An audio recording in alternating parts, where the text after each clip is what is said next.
Okay, let's take a look at what we have over here. Took care of the jet, so we can put that in the junk pile. That'll be our overflow. We'll use that later. That's our lifting pin. We have the lifting pin. Where is... We'll go over here and grab the... Just go ahead and grab the carburetor body. We actually have that setting over on piston number 1 over here. Or I'm sorry, carburetor position number 1. So what we'll do now is go ahead, we can put the piston lifting assembly in here. I've already checked this out. Butterfly works beautifully and closes completely. There's a bypass you're not going to be able to see, which is inside this body on the one side here.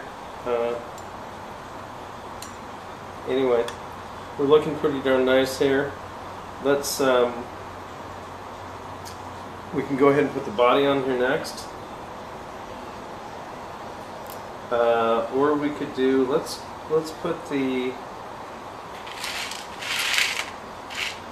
load of old parts. Let's go ahead and put the push pin in here. Now that's going to come with this pin here, and then it's got a bunch of little tiny parts.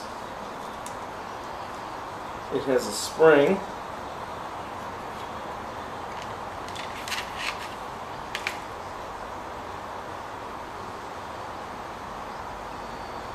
I'm going to set the spring right onto that pin right there. I'm going to use that little part to stop that from rolling around. And then we've also got inside here now, we have a fiber washer, which is very hard to see.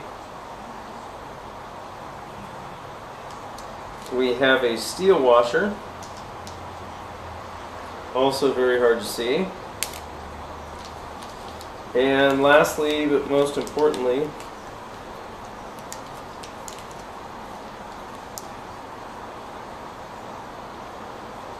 we have an extraordinarily small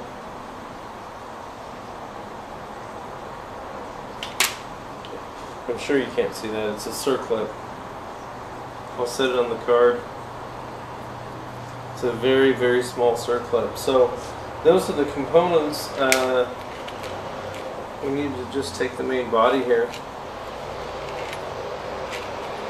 It's easiest to put this in before anything else is done. And so you just take the main body and stick the push pin right through the hole. Oh, there she went. Stick that push pin right into the hole. And the important part is, of course, to hold on to it. And so once I have that shoved through the hole, now you can see it's right there. So now I can put the I'm going to put the fiber washer on it to seal it up.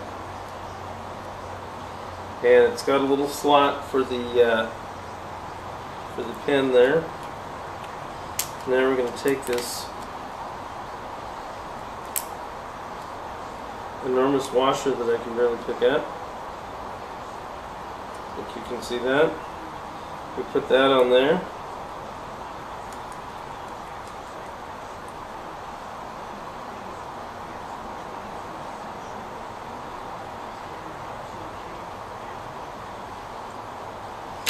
And then the real trick is to get that pin onto there. And so what I like to do there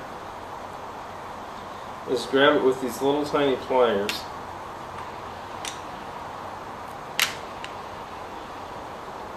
Put it on sideways there.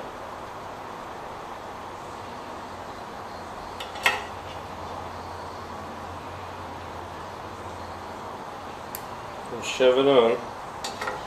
And I always keep my finger on that doggone thing, because she can fly away at any second if it's not set up right.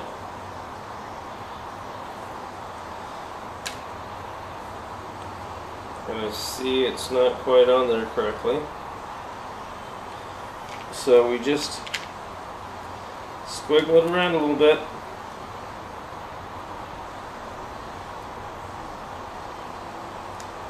Okay, you can physically hear it snap when it goes on there. So that just snapped on there. So our little push pin for the piston to go up and down is now sitting right where we want her. So we got her in the sweet spot.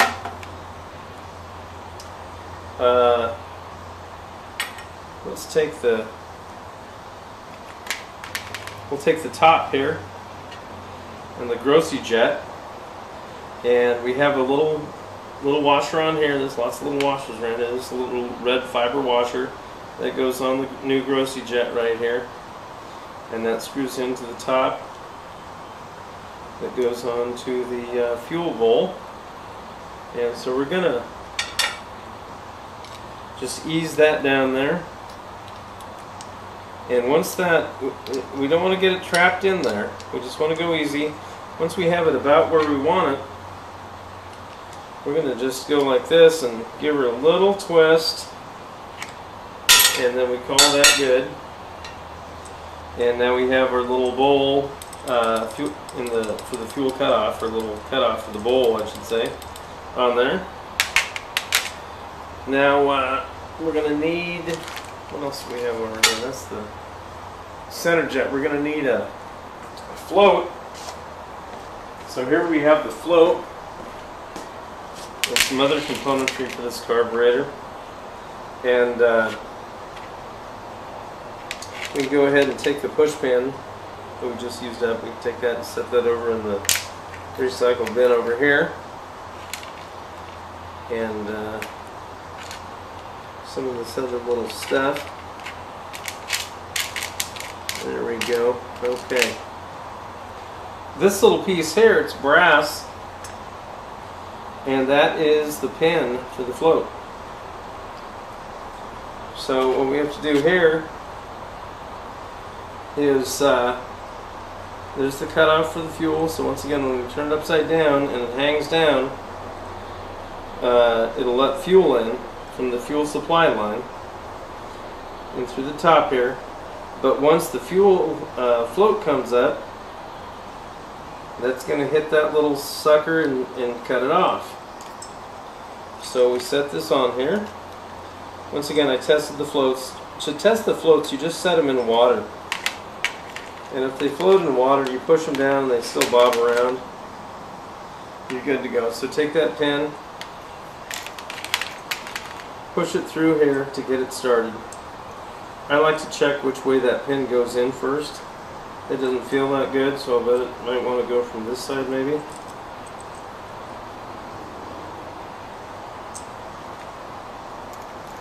I'm just inspecting the holes around here. We put in the push pin earlier. This little kit. And I want to inspect in these little holes around here. I want to inspect inside there and make sure there's no loose rubber or any of that. Check to make sure all these flanges are flat and true, and it looks like we're in pretty darn good shape. So one thing that we have to do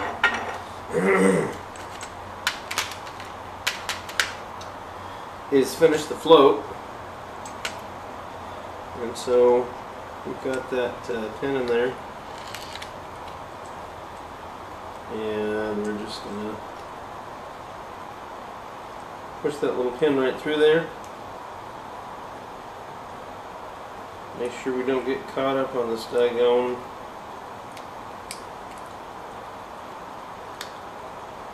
nope, I did it again.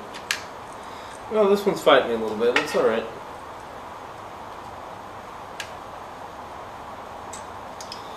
You know, I can take that little pin and just push that in a little bit there.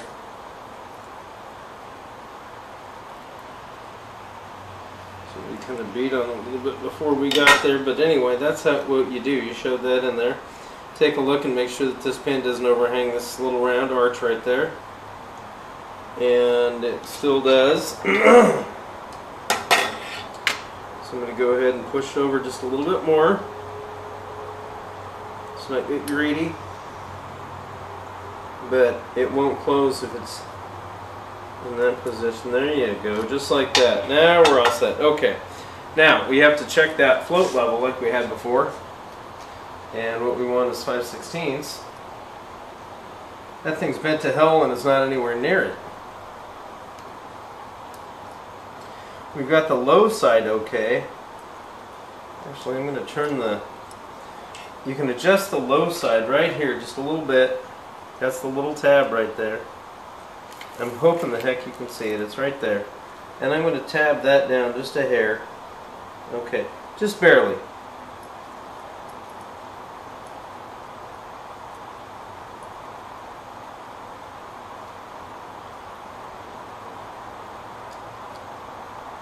Okay, now we're back in business. Now we're gonna, I kind of see that we're not gonna be where we need to be. Need to be there to close it.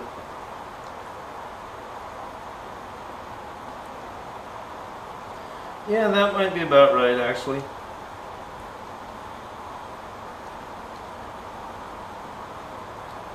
That might be about right by the time we're done dinking around and stuff. So what we want to do there, once again, is I just like using a measuring tape on there. It's not very important to get it dead on. We can get it, you know, we don't need to be 0.010 of an inch away. And so let's just set up our measurement there from the bottom to the metal piece. It's exactly right there, and that is exactly just a little too much. Just bend that down a little. Not bend that down as much as bend this up. Just a hair. Right there. Give it a little love. Pull that down a little bit. Tighten it up a little. And there we go. And there, when we get her on an inch, that's, see if we're looking down to the middle down in there at the tip of the tape. That's where it shut off, and that's dead on 5/16. You can see it cleaner than a whistle, so we're done there. Put the gasket on. There's a gasket for this little bowl here. So that bowl's ready to go, and we've got now the jet's ready to go, and we got the daggone gasket on there. We got the float ready to go. Now we're back to our body in here. Once again, we've done the punch. That's already did right there. We cleaned her up, so what we're going to do now is take this piece here, and what we're going to do there is we're going to set that into this hole right over up in here, and this is where the float bowl is going to attach to the main carburetor body. So we're going to take that there, and we're going to look through our little pile here, and in there you're going to find a little steel washer like that, a little oddball. I'm going to put this little thing in here, line that up, and we're going to take our little black piece, put that in there. There you go. And so now we got that piece ready.